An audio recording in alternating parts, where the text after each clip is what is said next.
Good evening. On this 1st of October evening, I bring to you my latest series, which is on haunted house stories. Now this book has been written and edited by Peter Haining, and it's the Mammoth book of haunted house stories. And tonight I shall read to you, well, firstly, Christina Rossetti in 1866. When I was dead, my spirit turned to seek the much frequented house. And from the Daily Telegraph of 25th of June 1994, in general, ghosts are a plus point in marketing a house, either for sale or as a tourist attraction. Now I'm going to read to you something called The Haunted House by Elizabeth Albright and Ray Bradbury. I'll read to you the foreword, and then I'll read to you the first story, which is in a section of 6 under the subtitle Haunted Places, Stories of Fact and Fiction. So, we'll go bypass the acknowledgements, and I shall read to you The Haunted House by Elizabeth Albright and Ray Bradbury. It's very short, and this little tale was written to mark Halloween 1999, so last century, the last of the 20th century, but surely not the last to be celebrated. It marks the first appearance in print for 8-year-old Elizabeth, and is Ray Bradbury's first collaboration in a career that spans 60 years. Where one writer finished and the other began is a secret, just like the enduring mystery of haunted houses.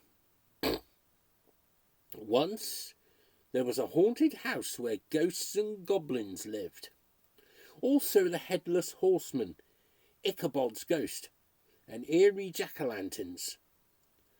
On the night of Halloween, 5 kids went to the house. They'd never seen it before. One of the kids said, "Let's go to the door." Another kid said, "No, it looks like it is haunted." The kid who wanted to go in said, "Whoever is with me, say aye."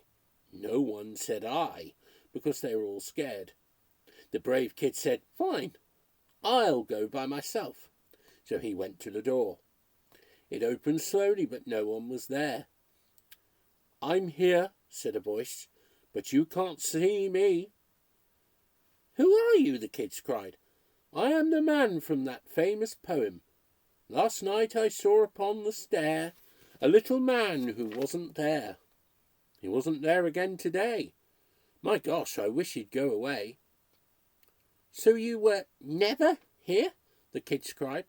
"Never and never will be," said the voice. "Nice to meet you," said the kids. "Even if we really didn't," said the voice. "Goodbye," said the kids. "Hello," said the voice, and the door shut. And the foreword, I live in a haunted house, which is written by the author of the editor of the book. The first sensation was of wood smoke, a curiously acrid but unmistakable smell that became apparent for a few days in the upper rooms of the house and was experienced by each member of the family. The smoke, which seemed to have no identifiable source and was smelled rather than ever being seen, occurred at a time of the year when there was no longer the need for a fire to be lit in the house. For a while, there seemed to be no logical explanation of the phenomenon, until the night when something quite extraordinary happened to my wife. And my laptop is not plugged in, so I am just going to put it on charge so we don't run out of battery. Peyton House, where we live, the author lives, is a 16th century 3-story timber frame building which stands in the middle of the picturesque little village of Boxford in Suffolk. It was once the grace and favour home of the chief stewards to the Peyton family, the local landowners who lived about a mile away in their Elizabethan manor house, Peyton Hall. For the last 20 years, though that would be more, Peyton House has been home to me, my wife Philippa, and our 3 children, Richard, Sean and Gemma. What has happened to us there would seem to have no other explanation than yet another instance of the supernatural at work.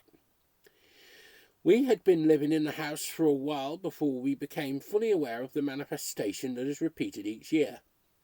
This realization came about because of what occurred late one spring evening. It was on a night during the first week of June, and Philippa was sitting reading in our bedroom, a high-ceilinged room at the front of the house. On the rear wall of this room there is an interior window which looks out onto the landing. Philippa was engrossed in her book when she was suddenly aware out of the corner of her eye of someone going past the window. She looked up and caught sight of a figure with long hair passing by. A moment later, and it was gone. Philippa's first reaction was that it must have been Gemma going along the landing to the bathroom. Then she realised that our daughter was not in the house. Indeed, the whole place was deserted because everyone else had gone out too. Curiously, though, this realisation did not make her feel afraid. Only the strong conviction that the figure, whoever or whatever it was quite benign. It was to be some months later, and as a result of making a number of inquiries in Boxford, that an explanation for my wife's experience was forthcoming. Tales of a strange visitant in Peyton House were, it seemed, known to a number of the older residents in the village, whose parents and grandparents had once worked as servants in the house. Several of these men and women had even lived for a time in the attic rooms, all told of experiencing the ethereal smell, and a few had even seen the long-haired wraith, and all at precisely the same time of year. Even stranger, not one of them had felt there was anything of which to be afraid. The old house, we were informed, had years ago been surrounded by several acres of land, later sold off for farming, and a small housing development long before we arrived. But during the early years of the 19th century, at the time of the Napoleonic Wars with France, something terrible and tragic had occurred there. A group of French soldiers who had been taken prisoner during the conflict had been billeted at Peyton House, where they were kept in the outbuildings and set to earn their keep by working on the land. This was a common practice during this particular war, and a number of property owners in East Anglia benefited from these gangs of enforced labourers, although there is no evidence that they treated the Frenchmen with anything other than kindness, as long as they worked conscientiously and did not cause any trouble. Then one June day a fire broke out at Peyton House. Fortunately, the blaze was put out before it could do any serious damage to the building, but one of the POWs was trapped by the flames and perished in a smoke-filled room. There is no record as to whether the man was buried locally or his body returned to France. Each June thereafter, we were told, a distinct aroma of smoke was evident in the house, growing in intensity, until the same specific day when it stopped as dramatically as it had begun. That day was 6th of June, the very day on which Philippa had seen the figure on the landing. This account of the Peyton House ghost, which I entitled The Smoke Ghost, was originally written at the invitation of Stephen Jones for his anthology of true paranormal encounters, Dancing with the Dark, published in 1997. The story attracted quite a lot of interest from fellow writers in the supernatural genre, as well as neighbours and friends in Suffolk. All of them, it seemed, had experiences either at first hand or from people whose integrity they had no reason to doubt relating to haunted houses. Clearly, interest in housebound phantoms was as intense now as it has ever been. I knew at the same time, too, that the theme of haunted houses had been a popular one with authors for the past century and more. Yet, amidst the veritable library of collections of ghost stories, very few were solely devoted to this topic. A few days' research confirmed the fact that there was indeed a wealth of material available, and the result is the book now in your hands, or my hands. Making a selection of tales from so many has not been easy, I must admit, but I do believe that here you will find a representative collection covering all the important elements of haunted houses. An ideal way of setting the mood seemed to me to be with a group of stories, like that of my wife, based on actual hauntings. The first of these, which we will read in a minute, The Haunted and the Haunters by Edward Bulwer-Lytton, may well be the most famous story of its kind, and certainly its influence will be evident in all the subsequent tales in the section right up to William F. Nolan's contemporary thriller, Dark Winner. Nolan's dangerous little protagonist leads neatly into the second section, featuring Ghosts with a Vengeance, where again the spirit in Charlotte Riddle's house in Vauxhall Walk is every bit as ancient and malevolent as the evil which haunts the customers in Ian Watson's tale of the Roebuck Public House enjoying a happy hour. The third section deals with a variety of restless phantoms caught halfway between their world and ours, their stories chillingly recounted by at least two writers, Richard Hughes and Fay Weldon, not generally associated with the supernatural. Whether the spirit world is as obsessed with sex as our own provides the theme for the Phantom Lovers section, with Richard Dehane's century-old story indicating that the undead have been interfering with the affairs, if you'll excuse the pun, of men and women for a great many years, and are still doing so according to those excellent modern horror masters, Robert Bloch and Ramsey Campbell. People begin their love of ghost stories in childhood, and it should come as no surprise when considering the number of children who die tragically young that they have featured in a number of haunted house stories. M.R. James, Nigel Neal and Penelope Lively demonstrate how little darlings can also become little terrors after death. The uncertainty of what lies beyond death has, of course, promoted a continuing interest in the other side, and the penultimate group of stories take the reader through the Shadowlands under the guidance of several knowledgeable writers, including Sir Arthur Conan Doyle, Joan Aiken, and James Herbert. The final section, Houses of Horror, has been added to this new edition of the book at the invitation of my publishers. During the almost half a century that I have been editing anthologies of supernatural stories, I have worked on 3 collections with famous horror film stars, namely the triple trio Vincent Price, Sir Christopher Lee and Peter Cushing, and researched and written about 4 other top names, Lon Chaney, Bela Lugosi, Boris Karloff and Robert Englund. All of them proved to be lovers of ghost stories as well as being familiar with supernatural fiction. Amongst these actors' favourite stories, each had one about a haunting house, and it is their choices that bring the book to a chilling finale. For myself, I have continued to live contentedly in my own haunted home, ghosts notwithstanding, for over a quarter of a century. I wish you the same enjoyment and safety in the ill-omened and often dangerous properties that now await your visit. And that was written in February 2005. That was 20 years ago. So Section 1, Haunted Places, Stories of Fact and Fiction. And the first subject of the first story is number 50, Berkeley Square in London. The Haunted and the Haunters, Edward Bulwer-Lytton. The Prospectus. The address is 50 Berkeley Square, London, W1. The property is Kirker 18th century 4-storey townhouse, plain fronted with tall windows and a narrow balcony on the second floor. The residence of a former Prime Minister, George Canning, 1770 to 1827. The house has been much renovated. The viewing date was August 1859.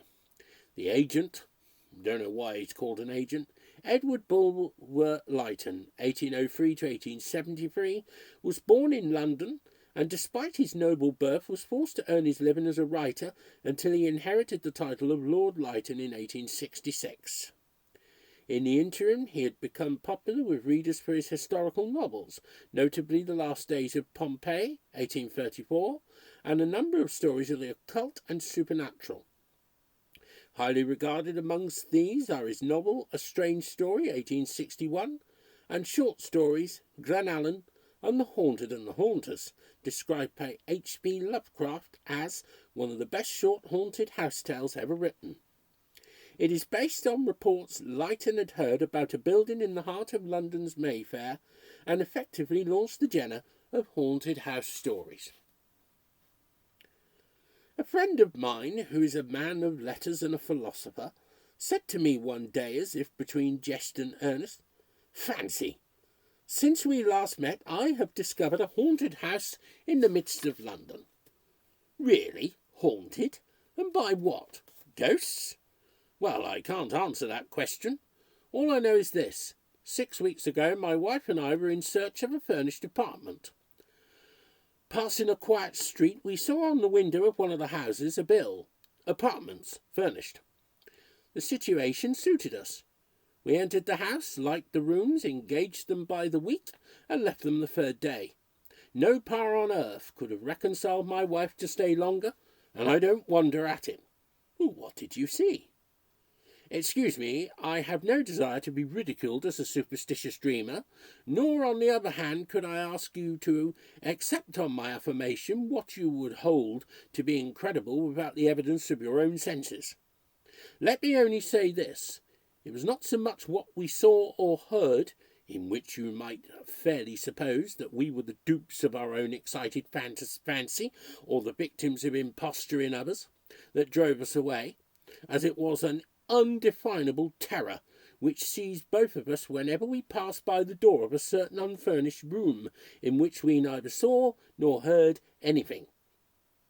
And the strangest marvel of all was that for once in my life I agreed with my wife, silly woman though she be, and allowed after the third night that it was impossible to stare forth in that house.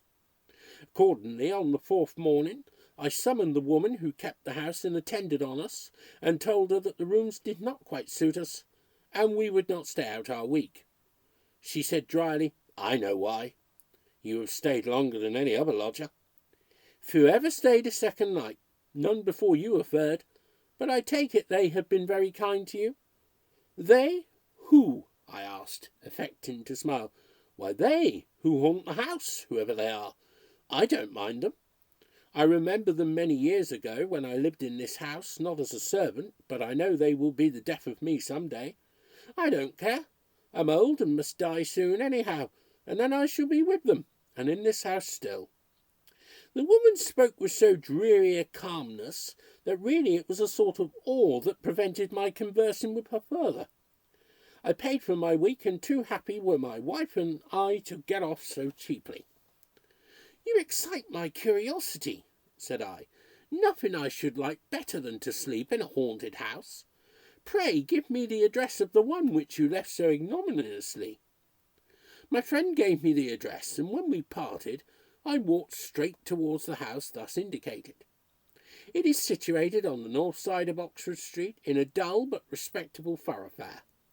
I found the house shut up, no bill at the window, and no response to my knock. As I was turning away, a beer boy collecting pewter pots at the neighbouring areas said to me, "Do you want any one at that house, sir?" "Yes, I heard it was to be let."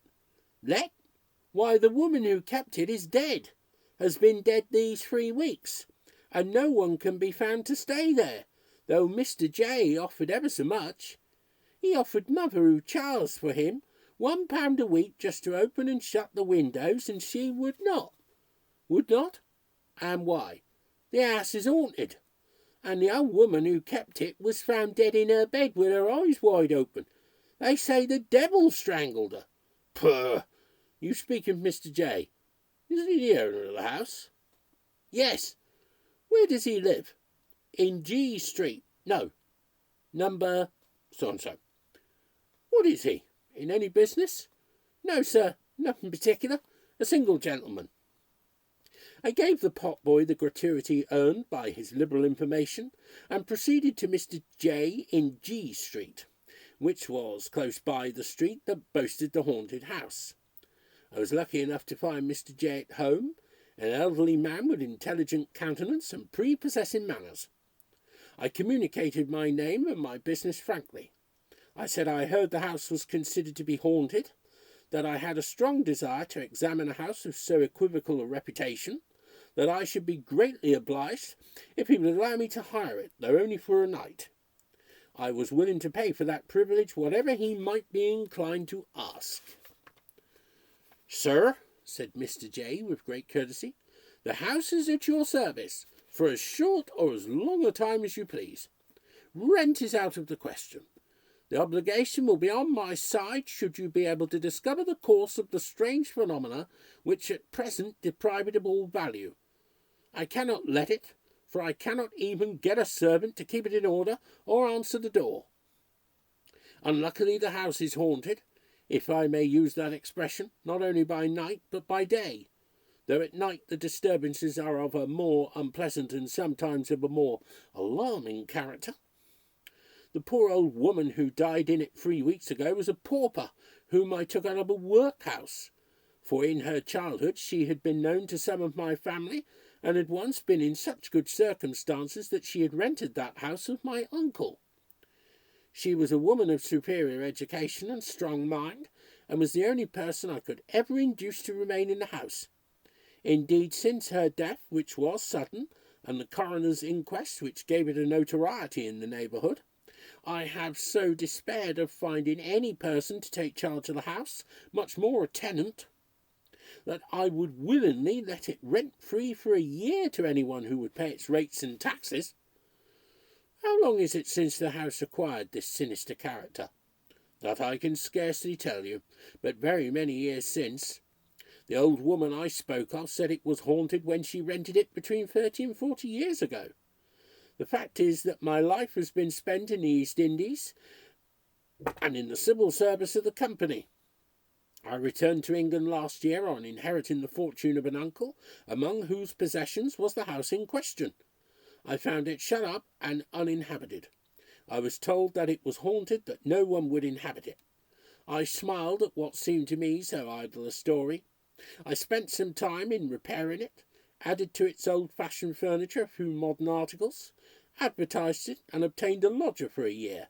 He was a colonel retired on half-pay.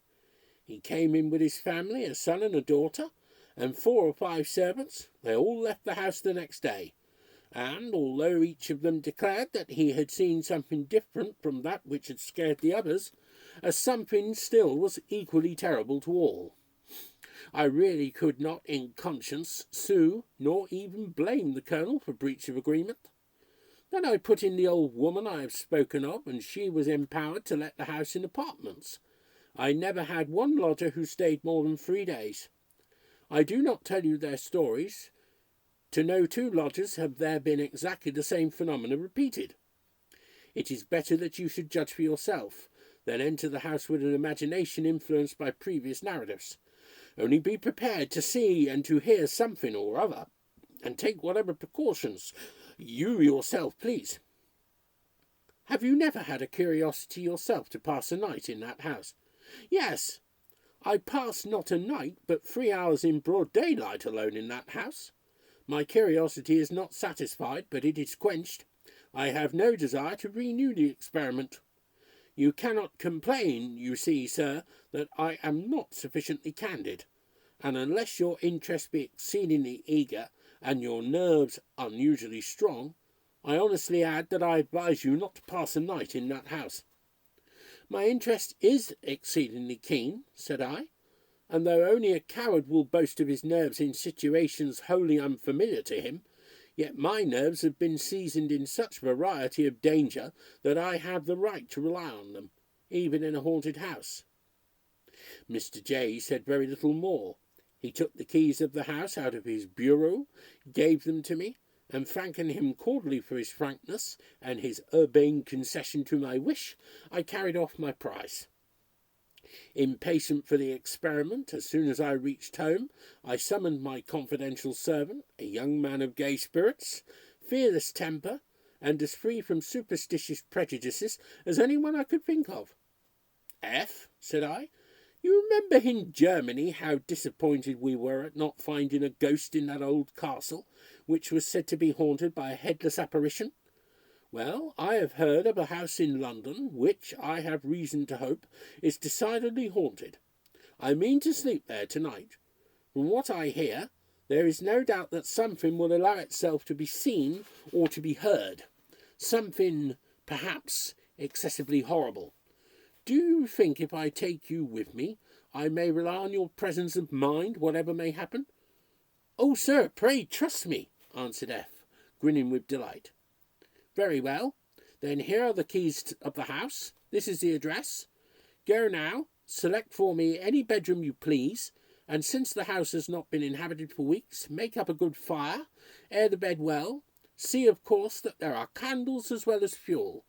Take with you my revolver and my dagger, so much for my weapons. Arm yourself equally well, and if we are not a match for a dozen ghosts, we shall be but a sorry couple of Englishmen.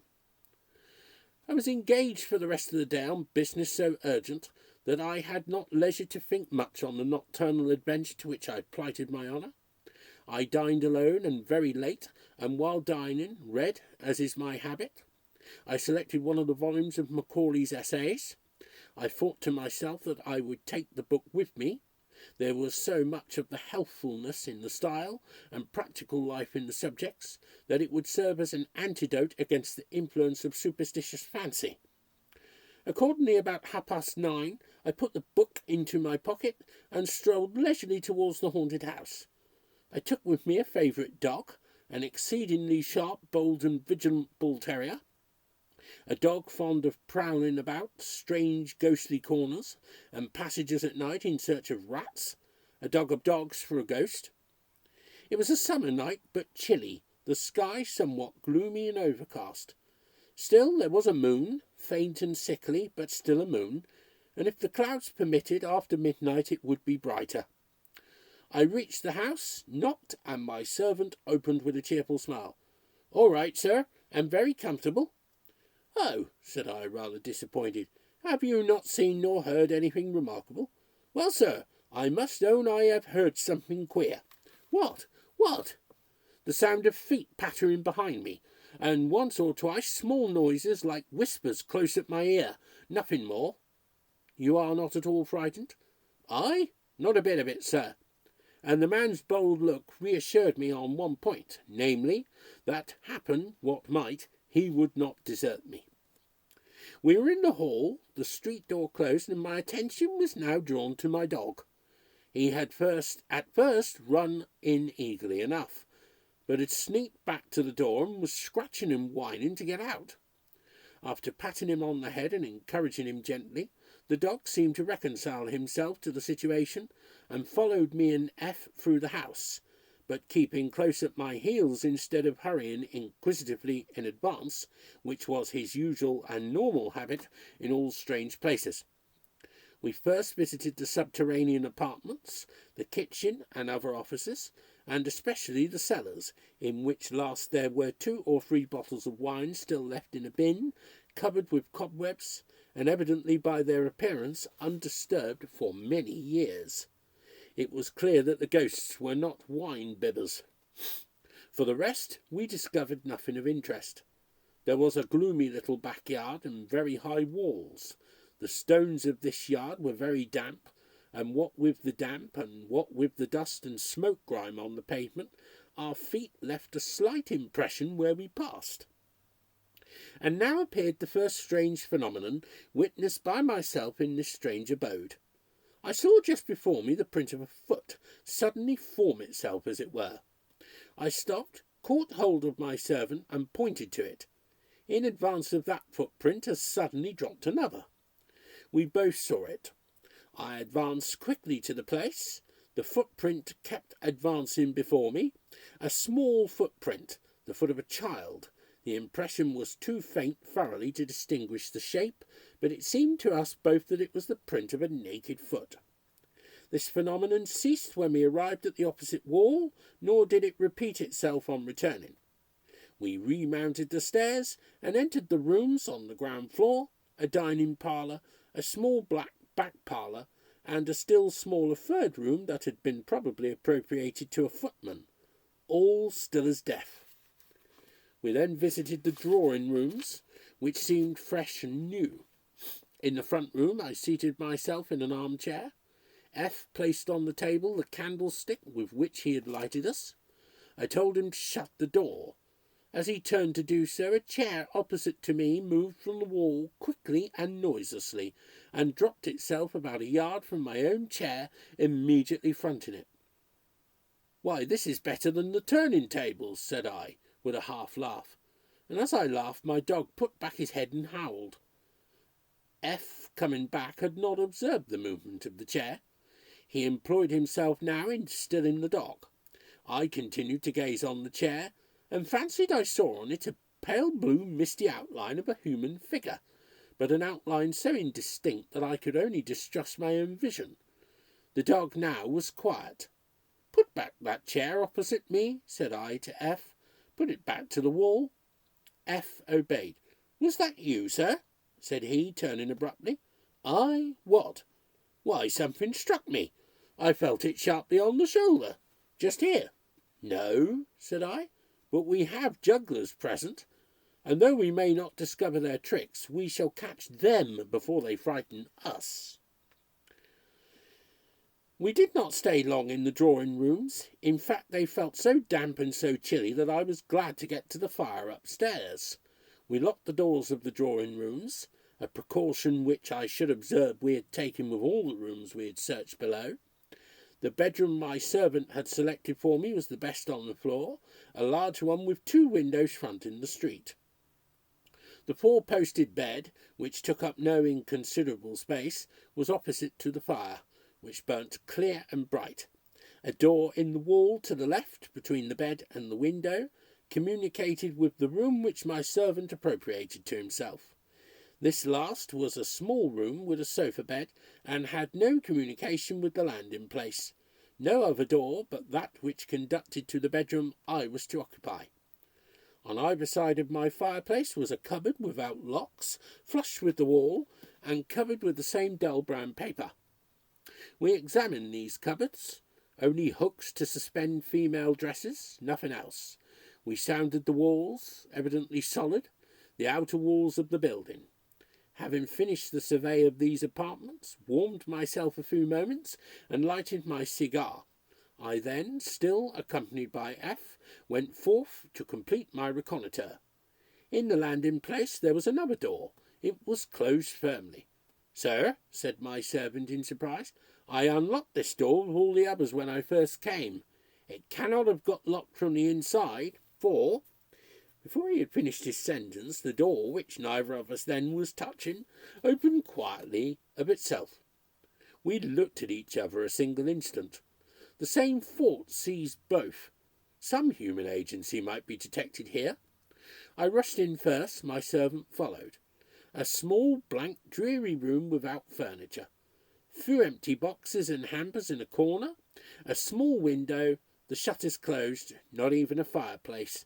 No other door than that by which we had entered.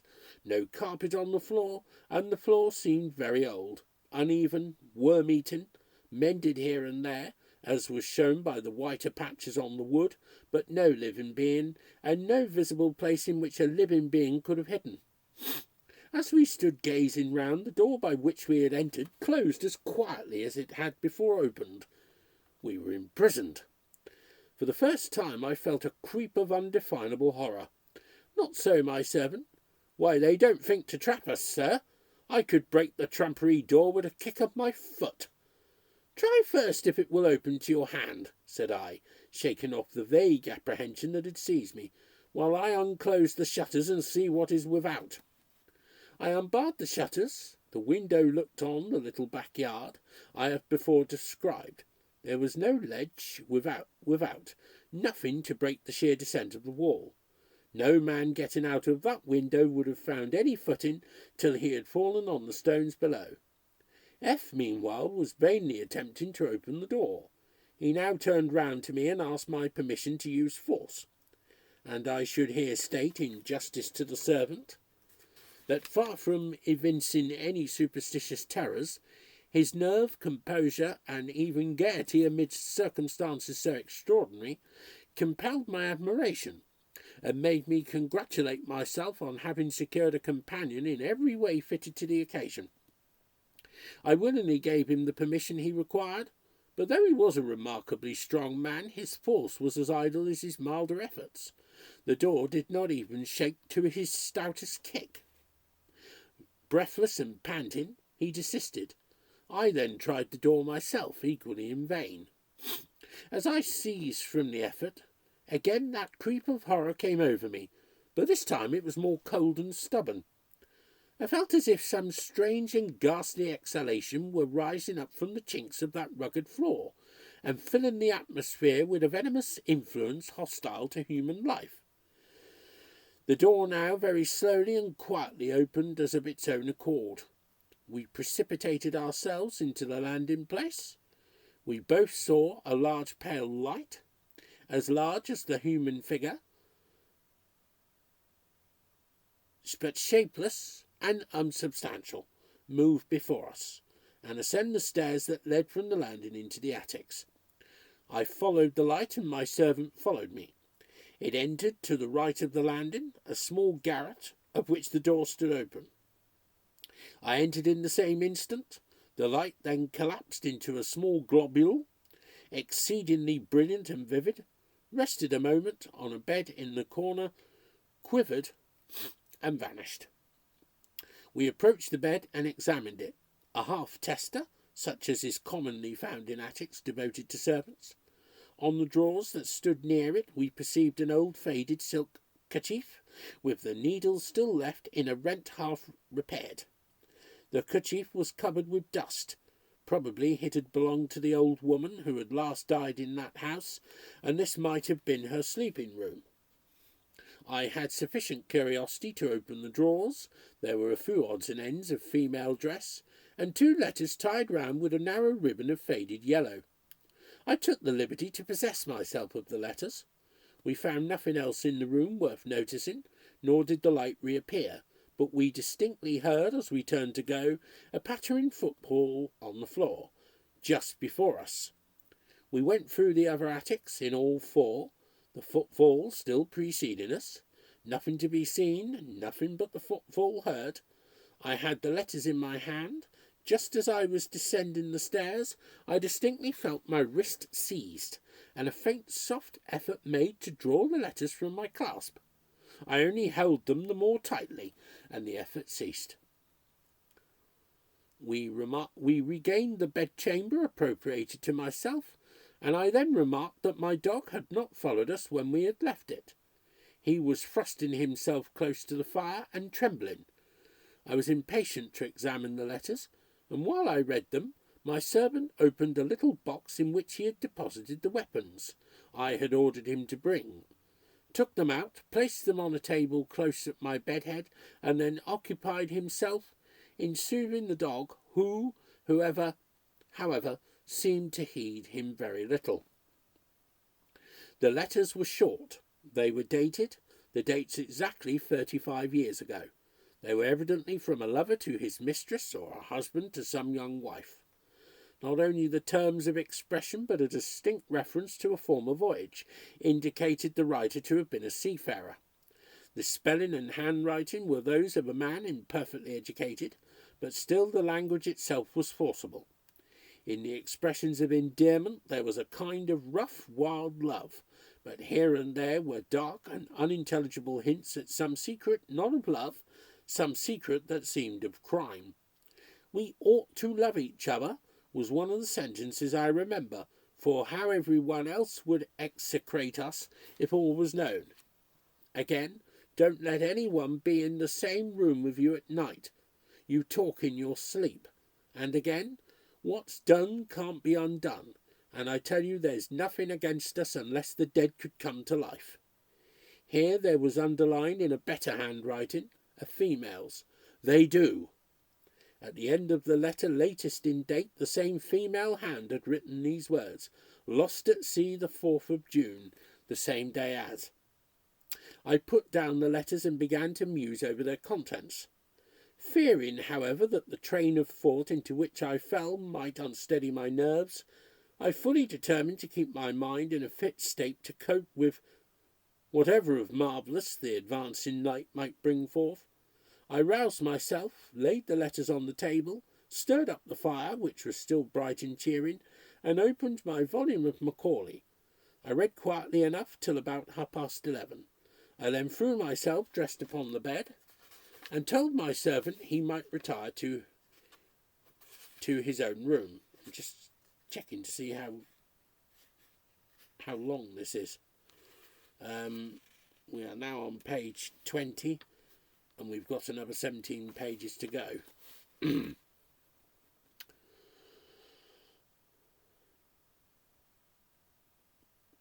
Told my servant he might retire to his own room, but must keep himself awake. I bade him leave open the door between the two rooms. Thus alone I kept 2 candles burning on the table by my bedhead. I placed my watch beside the weapons and calmly resumed my Macaulay. Opposite to me the fire burned clear, and on the hearthrug, seemingly asleep, lay the dog. In about 20 minutes I felt an exceedingly cold air pass by my cheek, like a sudden draught. I fancied the door to my right, communicating with the landing place, must have got open, but no, it was closed. I then turned my glance to my left and saw the flame of the candles violently swayed as by a wind. At the same moment the watch beside the revolver softly slid from the table. Softly, no visible hand. It was gone. I sprang up, seizing the revolver with the one hand, the dagger with the other. I was not willing that my weapons should share the fate of the watch. Thus armed, I looked round the floor. No sign of the watch.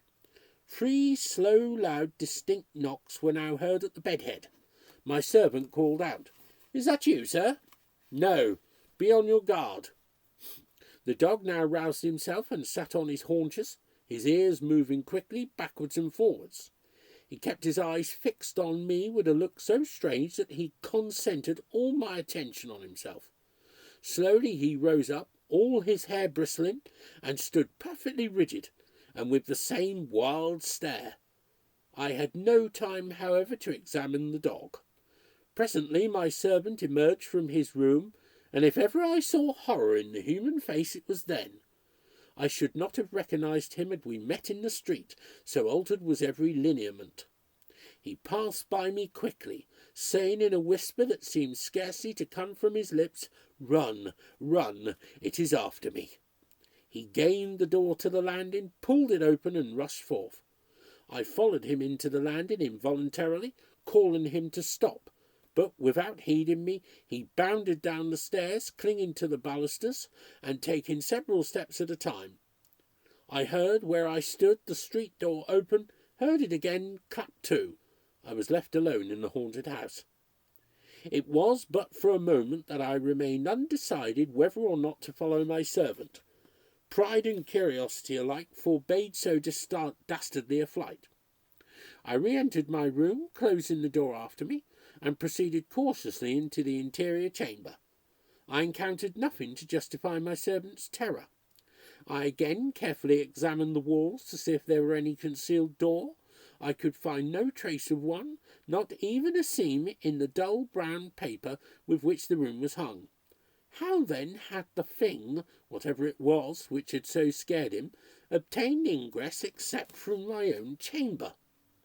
I returned to my room, shut and locked the door that opened upon the interior one, and stood on the hearth, expectant and prepared. I now perceived that the dog had slunk into an angle of the wall, and was pressing himself close against it, as if literally striving to force his way into it. I approached the animal, and spoke to it. The poor brute was evidently beside itself with terror.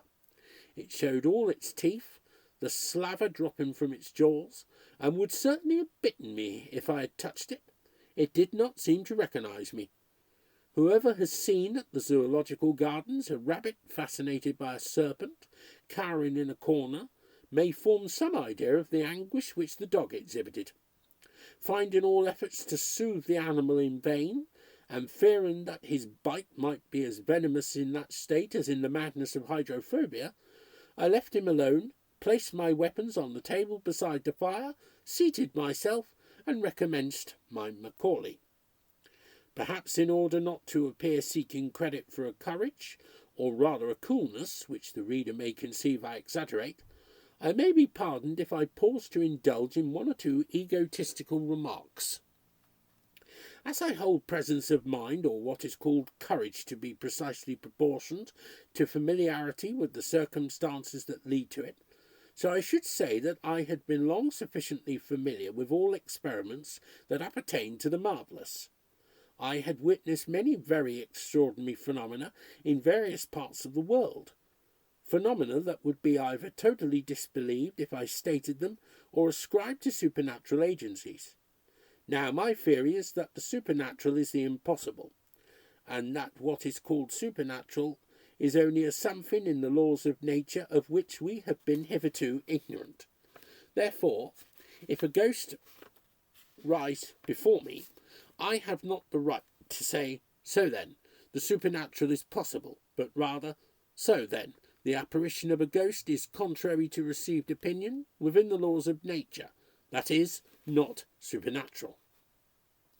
Now, in all that I had hitherto witnessed, and indeed in all the wonders which the amateurs of mystery in our age record as facts, a material living agency is always required.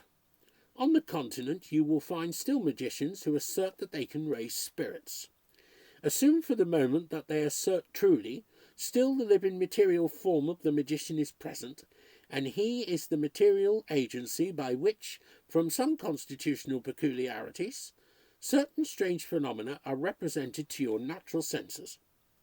Accept again as truthful the tales of spirit manifestation in America, musical or other sounds, writings on paper, produced by no discernible hand, articles of furniture moved without apparent human agency, or the actual sight and touch of hands to which no bodies seem to belong. Still there must be found the medium or living being, with constitutional peculiarities, capable of obtaining these signs. In fine, in all such marvels, supposing even that there is no imposture, there must be a human being like ourselves, by whom or through whom the effects presented to human beings are produced. It is so with the now familiar phenomena of mesmerism or electrobiology. The mind of the person operated on is affected through a material living agent. Nor, supposing it true that a mesmerized patient can respond to the will or passes of a mesmerizer 100 miles distant, is the response less occasioned by a material fluid, call it electric, call it odic, call it what you will, which has the power of traversing space and passing obstacles, that the material effect is communicated from one to the other. Hence all that I had hitherto witnessed, or expected to witness, in this strange house, I believed to be occasioned through some agency or medium as mortal as myself, and this idea necessarily prevented the awe with which those who regard as supernatural things that are not within the ordinary operations of nature might have been impressed by the adventures of that memorable night. As then it was my conjecture that all that was presented, or would be presented, to my senses, must originate in some human being gifted by constitution with the power so to present them, and having some motive so to do, I felt an interest in my theory which, in its way, was rather philosophical than superstitious. And I can sincerely say that I was in as tranquil a temper for observation as any practical experimentalist could be in awaiting the effect of some rare, though perhaps perilous, chemical combination. Of course, the more I kept my mind detached from fancy, the more the temper, fitted for observation, would be obtained. And I therefore riveted eye and thought on the strong daylight sense in the page of my Macaulay. I now became aware that something interposed between the page and the light. The page was overshadowed. I looked up, and I saw what I shall find it very difficult, perhaps impossible, to describe. It was a darkness, shaping itself forth from the air in very undefined outline. I cannot say it was of a human form, and yet it had more resemblance to a human form, or rather shadow, than to anything else. As it stood wholly apart and distinct from the air and the light around it, its dimensions seemed gigantic. the summit nearly touching the ceiling. While I gazed, a feeling of intense cold seized me. An iceberg before me could not more have chilled me, nor could the cold of an iceberg have been more purely physical. I feel convinced that it was not the cold caused by fear. As I continued to gaze, I thought, but this I cannot say with precision, that I distinguished two eyes looking down on me from the height. One moment I fancied that I distinguished them clearly, the next they seemed gone, but still two rays of a pale blue light frequently shot through the darkness, as from the height on which I half believed, half doubted, that I had encountered the eyes. I strove to speak. My voice utterly failed me. I could only think to myself, is this fear? It is not fear. I strove to rise in vain. I felt as if weighed down by an irresistible force. Indeed, my impression was that of an immense and overwhelming power opposed to any volition, that sense of utter inadequacy to cope with a force beyond man's, which one may feel physically in a storm at sea, in a conflagration, or when confronting some terrible wild beast, or rather perhaps the shark of the ocean, I felt morally. Opposed to my will was another will, as far as superior to its strength as storm, fire, and shark are superior in material force to the force of man. And now, as this impression grew on me, now came at last horror. Horror to a degree that no words can convey. Still, I retained pride, if not courage, and in my own mind I said, this is horror, but it is not fear. Unless I fear, I cannot be harmed. My reason rejects this thing. It is an illusion. I do not fear. With a violent effort, I succeeded at last in stretching out my hand towards the weapon on the table. As I did so, on the arm and shoulder, I received a strange shock, and my arm fell to my side powerless. And now, to add to my horror, the light began slowly to wane from the candles. They were not, as it were, extinguished, but their flames seemed very gradually withdrawn. It was the same with the fire. The light was extracted from the fuel. In a few minutes the room was in utter darkness. The dread that came over me to be thus in the dark with that dark thing, whose power was so intensely felt, brought a reaction of nerve. In fact, terror had reached that climax, that either my senses must have deserted me, or I must have burst through the spell. I did burst through it. I found voice, though the voice was a shriek. I remember that I broke forth with words like these: I do not fear, my soul does not fear. And at the same time I found the strength to rise. Still in that profound gloom, I rushed to one of the windows, tore aside the curtain, flung open the shutters. My first thought was light, and when I saw the moon, high, clear and calm, I felt a joy that almost compensated for the previous terror. There was the moon, there was also the light from the gas lamps in the deserted, slumberous street. I turned to look back into the room. The moon penetrated its shadow very palely and partially, but still there was light. The dark thing, whatever it might be, was gone, except that I could yet see a dim shadow, which seemed the shadow of that shade against the opposite wall. My eye now rested on the table, and from under the table, which was without cloth or cover, an old mahogany round table, there rose a hand, visible as far as the wrist. It was a hand, seemingly as much of flesh and blood as my own, but the hand of an aged person, lean, wrinkled, small, too, a woman's hand. That hand very softly closed on the two letters that lay on the table. Hand and letters both vanished. Then there came the same 3 loud measured knocks I heard at the bed head before this extraordinary drama had commenced. As those sounds slowly ceased, I felt the whole room vibrate sensibly, and at the far end there rose, as from the floor, sparks or globules like bubbles of light, many-coloured, green, yellow, fire-red, azure. Up and down, to and fro, hither-thither, as tiny will-o'-the-wisps, the sparks moved slow or swift, each at his own caprice. A chair, as in the drawing-room below, was now advanced from the wall without apparent agency, and placed at the opposite side of the table. Suddenly, as forth from the chair, there grew a shape, a woman's shape. It was distinct as a shape of life, ghastly as a shape of death. The face was that of youth, with a strange, mournful beauty. The throat and shoulders were bare, the rest of the form in a loose robe of cloudy white. It began sleeking its long yellow hair, which fell over its shoulders. Its eyes were not turned towards me, but to the door. It seemed listening, watching, waiting. The shadow of the shade in the background grew darker, and again I thought I beheld the eyes gleaming out from the summit of the shadow, eyes fixed upon that shape. As if from the door, though it did not open, there grew out another shape, equally distinct, equally ghastly, a man's shape, a young man's.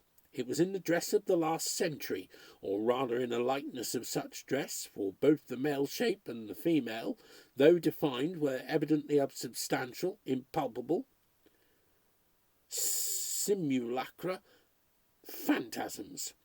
And there was something incongruous, grotesque yet fearful, in the contrast between the elaborate finery, the courtly position of that old-fashioned garb with its ruffles and lace and buckles, and the corpse-like aspect and ghost-like stillness of the flitting wearer. Just as the male shape approached the female, the dark shadows started from the wall, all three for a moment wrapped in darkness. When the pale light returned, the two phantoms were as in the grasp of the shadow that towered between them, and there was a blood stain on the breast of the female, and the phantom male was leaning on its phantom sword, and blood seemed trickling fast from the ruffles, from the lace, and the darkness of the intermediate shadow swallowed them up. They were gone, and again the bubbles of light shot and sailed and undulated, growing thicker and thicker and thicker, and more wildly confused in their movements. The closet door to the right of the fireplace now opened, and from the aperture there came the form of an aged woman. In her hand she held letters, the very letters over which I had seen the hand close, and behind her I heard a footstep. She turned round as if to listen, and then she opened the letters and seemed to read, and over her shoulder I saw a livid face, the face as of a man long drowned, bloated, bleached, seaweed tangled in its dripping hair, and at her feet lay a form as of a corpse, and beside the corpse there cowered a child, a miserable squalid child, with famine in its cheeks and fear in its eyes. And as I looked in the old woman's face, the wrinkles and lines vanished, and it became a face of youth, hard-eyed, stony, but still youth. And the shadow darted forth, and darkened over these phantoms as it had darkened over the last. Nothing now was left but the shadow, and on that my eyes were intently fixed, till again eyes grew out of the shadow, malignant serpent eyes, and the bubbles of light again rose and fell, and in their disorder, irregular turbulent maze mingled with the wan moonlight. And now from these globules themselves, as from the shell of an egg, monstrous things burst out.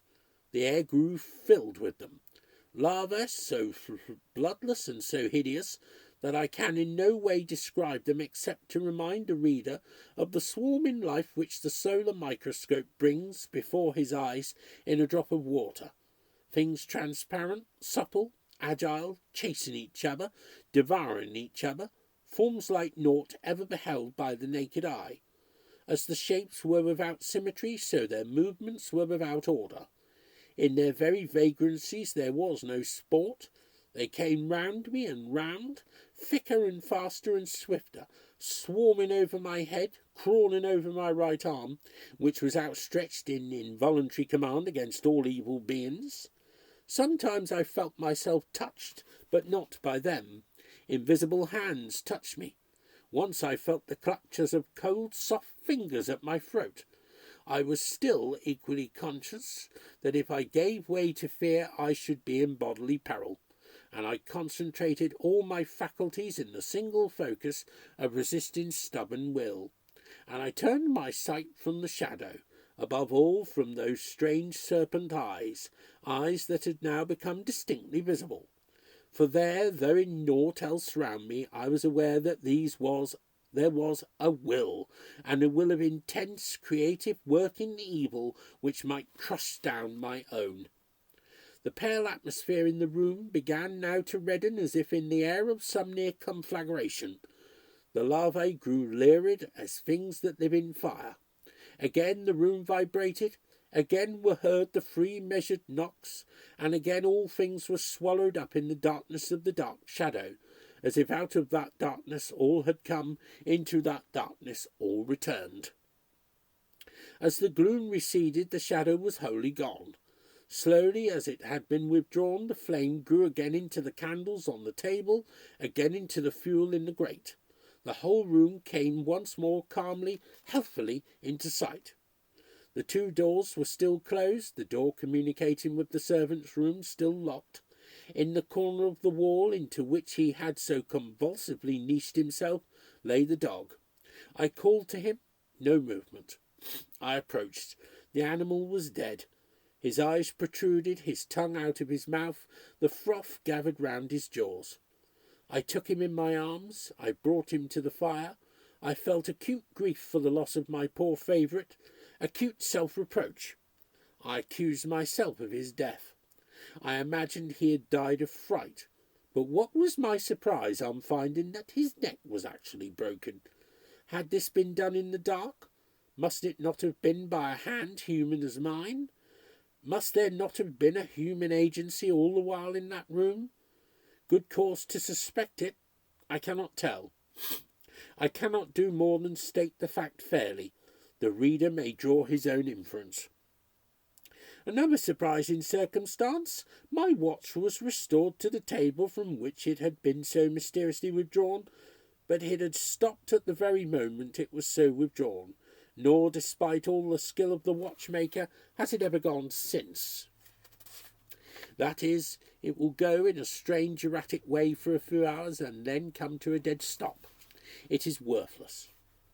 Nothing more chanced for the rest of the night, nor indeed had I long to wait before the dawn broke, nor till it was broad daylight did I quit the haunted house. Before I did so, I revisited the little blind room in which my servant and myself had been for a time imprisoned. I had a strong impression, for which I could not account, that from that room had originated the mechanism of the phenomena, if I may use the term, which had been experienced in my chamber. And though I entered it now in the clear day, with the sun peering through the filmy window, I still felt as I stood on its floor the creep of the horror which I had first there experienced the night before, and which had been so aggravated by what had passed in my own chamber. I could not indeed bear to stay more than half a minute within those walls. I descended the stairs, and again I heard the footfall before me, and when I opened the street door, I thought I could distinguish a very low laugh. I gained my own home, expecting to find my runaway servant there, but he had not presented himself, nor did I hear more of him for 3 days, when I received a letter from him dated from Liverpool to this effect. Honoured Sir, I humbly entreat your pardon, though I can scarcely hope that you will think I deserve it, unless which, heaven forbid, you saw what I did. I feel that it will be years before I can recover myself, and as to being fit for service, it is out of the question. I am therefore going to my brother-in-law at Melbourne. The ship sails tomorrow. Perhaps the long voyage may set me up. I do nothing now but start and tremble and fancy it is behind me. I humbly beg you, honoured sir, to order my clothes, and whatever wages are due to me to be sent to my mother's at Walworth. John knows her address. The letter ended with additional apologies, somewhat incoherent, and explanatory details as to effects that had been under the writer's charge. This flight may perhaps warrant a suspicion that the man wished to go to Australia, and had been somehow or other fraudulently mixed up with the events of the night. I say nothing in refutation of that conjecture. Rather, I suggest it as one that would seem to many persons the most probable solution of improbable occurrences. My belief in my own theory remained unshaken. I returned in the evening to the house, to bring away in a hack cab the things I had left there, with my poor dog's body. In this task I was not disturbed, nor did any incident worth note befall me, except that still on ascending and descending the stairs I heard the same footfall in advance. On leaving the house I went to Mr. J's. He was at home. I returned him the keys, told him that my curiosity was sufficiently gratified, and was about to relate quickly what had passed, when he stopped me and said, though with much politeness, that he had no longer any interest in a mystery which none had ever solved. I determined at least to tell him of the 2 letters I had read, as well as of the extraordinary manner in which they had disappeared, and I then inquired if he thought they had been addressed to the woman who had died in the house, and if there were anything in her early history which could possibly confirm the dark suspicions to which the letters gave rise. Mr. J. seemed startled, and after musing a few moments answered, "I am but little acquainted with the woman's earlier history, except as I before told you that her family were known to mine, but you revive some vague reminiscences to her prejudice. I will make inquiries and inform you of their result. Still, even if we could admit the popular superstition that a person who had been either the perpetrator or the victim of dark crimes in life could revisit, as a restless spirit, the scene in which those crimes had been committed, I should observe that the house was infested by strange sights and sounds before the old woman died. You smile. What would you say?" "I would say this, that I am convinced if we could get to the bottom of these mysteries, we should find a living human agency." "What? You believe it is all an imposture? For what object?" "Not an imposture in the ordinary sense of the word. If suddenly I were to sink into a deep sleep from which you could not awake me, but in that sleep could answer questions with an accuracy which I could not pretend to when awake, tell you what money you had in your pocket, nay, describe your very thoughts, it is not necessarily an imposture, any more than it is necessarily supernatural. I should be, unconsciously to myself, under a mesmeric influence, conveyed to me from a distance by a human being who had acquired power over me by previous rapport. But if a mesmerizer could so affect another living being, can you suppose that a mesmerizer could also affect inanimate objects, move chairs, open and shut doors, or impress our senses with the belief in such effects, we never having been en rapport with the person acting on us? No. What is commonly called mesmerism could not do this, but there may be a power akin to mesmerism and superior to it, the power that in the old days was called magic. That such a power may extend to all inanimate objects of matter, I do not say, but if so, it would not be against nature. It would be only a rare power in nature, which might be given to constitutions with certain peculiarities, and cultivated by practice to an extraordinary degree. That such a power might extend over the dead, that is, over certain thoughts and memories that the dead may still retain, and compel, not that which ought properly to be called the soul, and which is far beyond human reach, but rather a phantom of what has been most earth-stained on earth, to make itself apparent to our senses, is a very ancient, though obsolete theory, upon which I will hazard no opinion, but I do not conceive the power would be supernatural. Let me illustrate what I mean from an experiment which Paracelsus describes as not difficult, and which the author of the Curiosities of Literature cites as credible. A flower perishes, you burn it. Whatever were the elements of that flower while it lived are gone, dispersed. You know not whither, you can never discover nor recollect them. But you can, by chemistry, out of the burnt dust of that flower, raise a spectrum of the flower, just as it seemed in life. It may be the same with the human being. The soul has as much escaped you as the essence or elements of the flower. Still you may make a spectrum of it. And this phantom, though in the popular superstition it is held to be the soul of the departed, must not be confounded with the true soul. It is but eidolon of the dead form. Hence, like the best attested stories of ghosts or spirits, the thing that most strikes us is the absence of what we hold to be soul, that is, of superior, emancipated intelligence. These apparitions come for little or no object. They seldom speak when they do come. If they speak, they utter no ideas above those of an ordinary person on earth. American spirit seers have published volumes of communications in prose and verse, which they assert to be given in the names of the most illustrious dead, Shakespeare, Bacon, heaven knows whom. Those communications, taken the best, are certainly not a whit of higher order than would be communications from living persons of fair talent and education.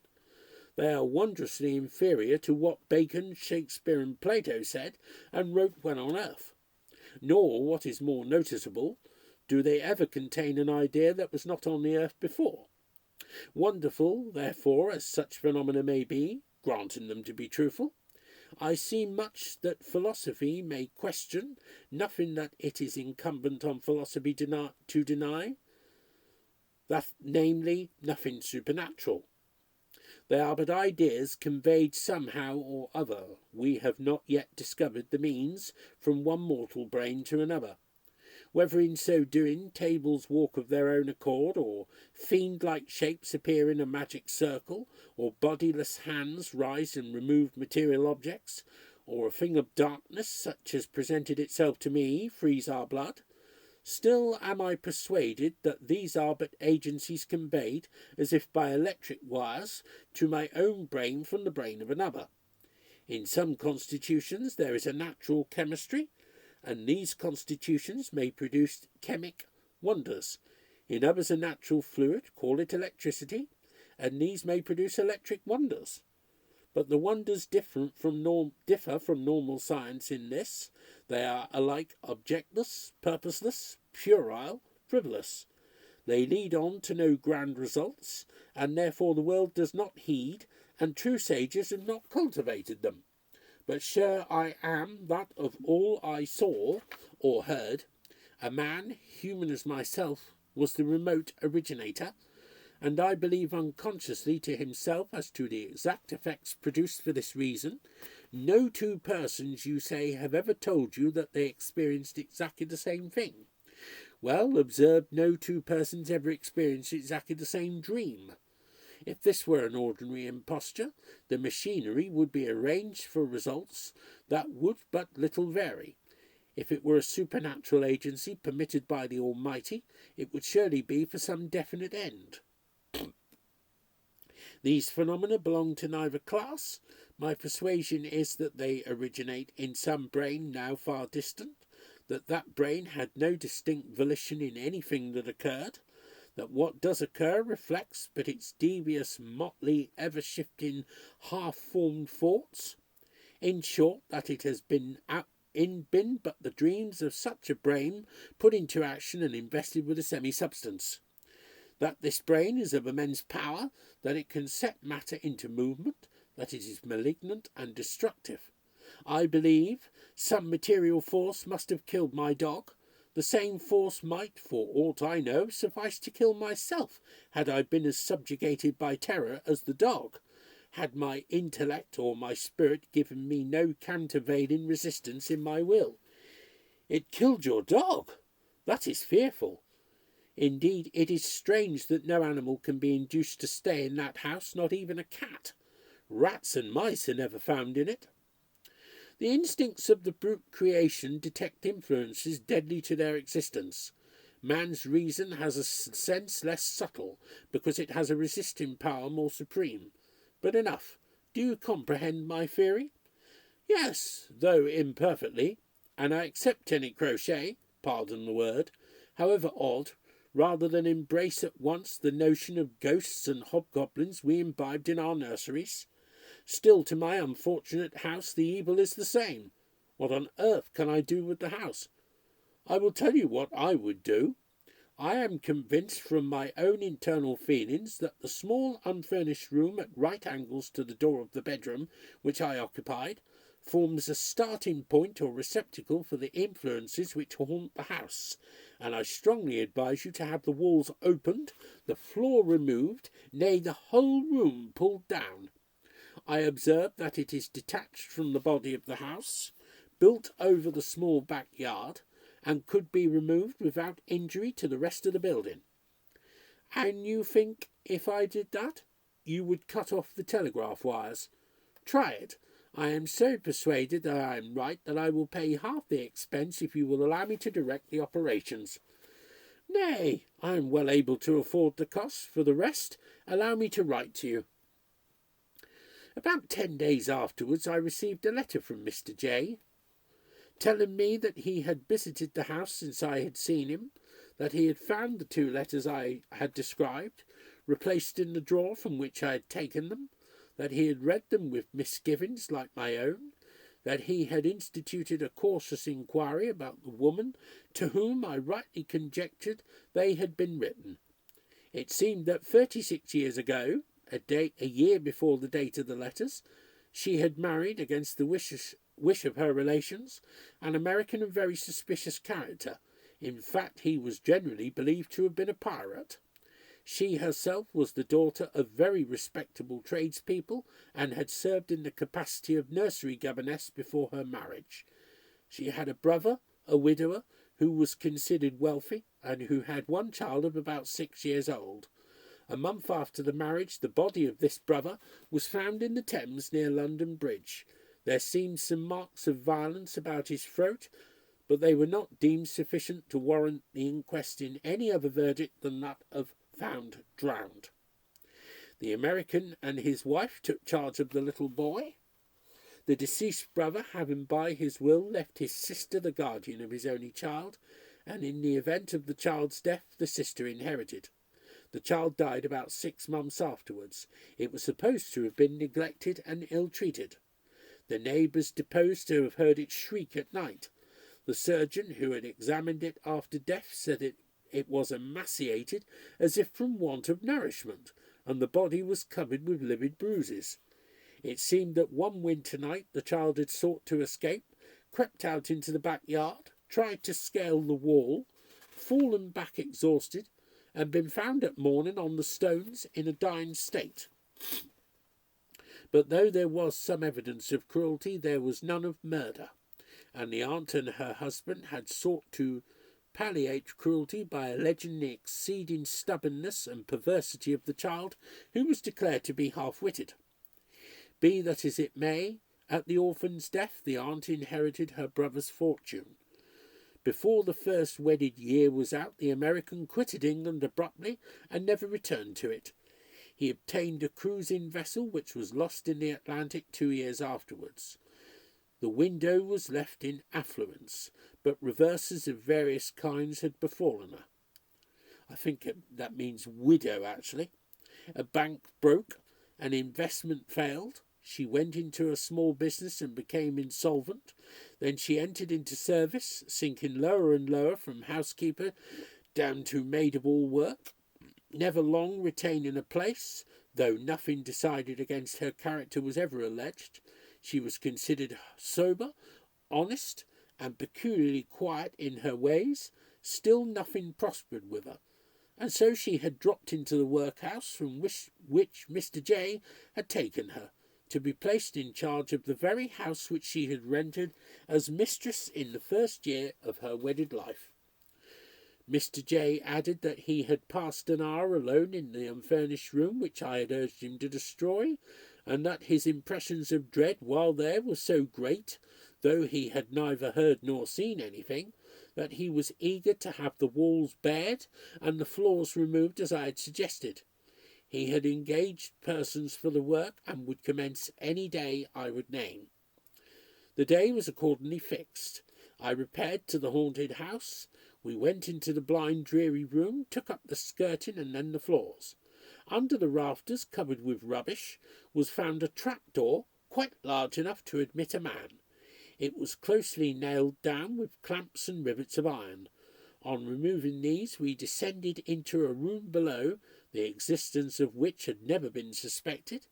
In this room there had been a window and a flue, but they had been bricked over, evidently for many years. By the help of candles we examined this place. It still retained some mouldering furniture, 3 chairs, an oak settle, a table, all of the fashion of about 80 years ago. There was a chest of drawers against the wall, in which we found, half rotted away, old-fashioned articles of a man's dress, such as might have been worn 80 or 100 years ago by a gentleman of some rank, costly steel buckles and buttons, like those yet worn in court dresses, a handsome court sword, in a waistcoat which had once been rich with gold lace, but which was now blackened and foul with damp. We found 5 guineas, a few silver coins, and an ivory ticket, probably for some place of entertainment long since passed away. But our main discovery was in a kind of iron safe fixed to the wall, the lock of which it cost us much trouble to get picked. In this safe were 3 shelves and 2 small drawers. Ranged on the shelves were several small bottles of crystal, hermetically stopped. They contained colourless, volatile essences, of the nature of which I shall only say that they were not poisons. Phosphor and ammonia entered into some of them. There were also some very curious glass tubes, and a small pointed rod of iron, with a large lump of rock crystal, and another of amber, also a lodestone of great power. In one of the drawers we found a miniature portrait set in gold, and retaining the freshness of its colours most remarkably, considering the length of time it had probably been there. The portrait was that of a man who might be somewhat advanced in middle life, perhaps 47 or 48. It was a remarkable face, a most impressive face. If you could fancy some mighty serpent transformed into a man, preserving in the human lineaments the old serpent type, you would have a better idea of that countenance than long descriptions can convey. The width and flatness of frontal, the tapering elegance of contour disguising the strength of the deadly jaw. The long, large, terrible eye, glittering and green as the emerald, and withal a certain ruthless calm, as if from the consciousness of an immense power. Mechanically I turned round the miniature to examine the back of it, and on the back was engraved a pentacle. In the middle of the pentacle a ladder, and the 3rd step of the ladder was formed by the date 1765. Examining still more minutely, I detected a spring. This, on being pressed, opened the back of the miniature as a lid. Withinside the lid were engraved, "Mariana, to thee be faithful in life, and in death too." Here follows a name that I will not mention, but it was not unfamiliar to me. I had heard it spoken of by old men in my childhood as the name borne by a dazzling charlatan who had made a great sensation in London for a year or so, and had fled the country on the charge of a double murder within his own house, that of his mistress and his rival. I said nothing of this to Mr. J., to whom reluctantly I resigned the miniature. We had found no difficulty in opening the first drawer within the iron safe. We found great difficulty in opening the second. It was not locked, but it resisted all efforts till we inserted in the clinks the edge of a chisel. When we had thus drawn it forth, we found a very singular apparatus in the nicest order. Upon a small thin book, or rather tablet, was placed a saucer of crystal. This saucer was filled with a clear liquid. On that liquid floated a kind of compass, with a needle shifting rapidly round, but instead of the usual points of a compass were 7 strange characters, not very unlike those used by astrologers to denote the planets. A peculiar but not strong nor displeasing odour came from this drawer, which was lined with a wood that we afterwards discovered to be hazel. Whatever the cause of this odour, it produced a material effect on the nerves. We all felt it, even the 2 workmen who were in the room. A creeping, tingling sensation from the tips of the fingers to the roots of the hair. Impatient to examine the tablet, I removed the saucer. As I did so, the needle of the compass went round and round with exceeding swiftness, and I felt a shock that ran through my whole frame, so that I dropped the saucer on the floor. The liquid was spilt, the saucer was broken, the compass rolled to the end of the room, and at that instant the walls shook to and fro as if a giant had swayed and rocked them. The two workmen were so frightened that they ran up the ladder by which we had descended from the trapdoor, but seeing that nothing more happened, they were easily induced to return. Meanwhile, I had opened the tablet. It was bound in plain red leather with a silver clasp. It contained but one sheet of thick vellum, and on that sheet were inscribed within a double pentacle words in old monkish Latin, which are literally to be translated thus: "On all that it can reach within these walls, sentient or inanimate, living or dead, as moves the needle, so work my will. Accursed be the house and restless be the dwellers therein." We found no more. Mr. J. burnt the tablet and its anathema. He razed to the foundations the part of the building containing the secret room with the chamber over it. He had then the courage to inhabit the house himself for a month, and a quieter, better conditioned house could not be found in all London. Subsequently he let it to advantage, and his tenant has made no complaints.